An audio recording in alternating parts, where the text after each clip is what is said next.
आज थिला मो कोटी मामा और लिपुन बाबांकर फास्ट मैरेज एनिवर्सरी। तो समस्त ऑफिस रु आसिला परे संध्या बेले आमे एबे बाहरी पड़िचो एनिवर्सरी सेलिब्रेट करिया पई। आ एबे देखंतु गाड़ी रे आगरे मो बसी जाईची आ लिपुन बाबा गाड़ी चलाउचंती आ आमे सीधा आसिके पहुंची जाईचो मां अंबिका मंदिर पाखरे। आ एठी पहुंची के आमे प्रथमे मिठा नै नोथुलु आ मोर ए पेड़टा देखि के बहुत ही लोभ लागुतला। आ मु कहउतली कोटी मामा को मते एठी किनि के देबा पई। तापर एक पेड़ा देके मु खाई खाई का जाउची। एपटे समस्त मंदिर भितर को पसिलु मांकर पूजा करनेलु। एबे दीप जळाई दउथिले आ आई तांकर हाई मारी मारी का एठी कीर्तन वाला सहित ताली बजाउथिले। तापर आमे चल चल के एबे बाहरी पड़िचु केक काटिबा बेले आ आसी के ए पार्क पाखरे पहुंची गलु किंतु कैंडल आनिथिले मैचिस नथिला। तापर एठी केक काटिया बेले सब रेडी हो जाइथिले।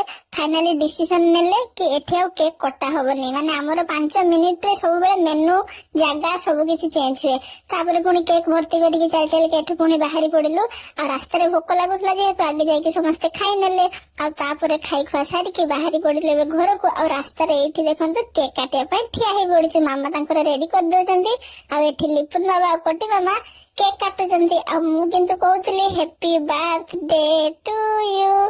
तो जहाँ भी हो तापर केक काटी के समस्त केक खाइलु। एठी कोटी मामा खुए दोचंती आई को आ एपटे लिपुन बाबा भी खुए देले कोटी मामा को। कोटी मामा भी लिपुन बाबा को केक खुए देले। आज कार वीडियो टी एथि के रहउची बा।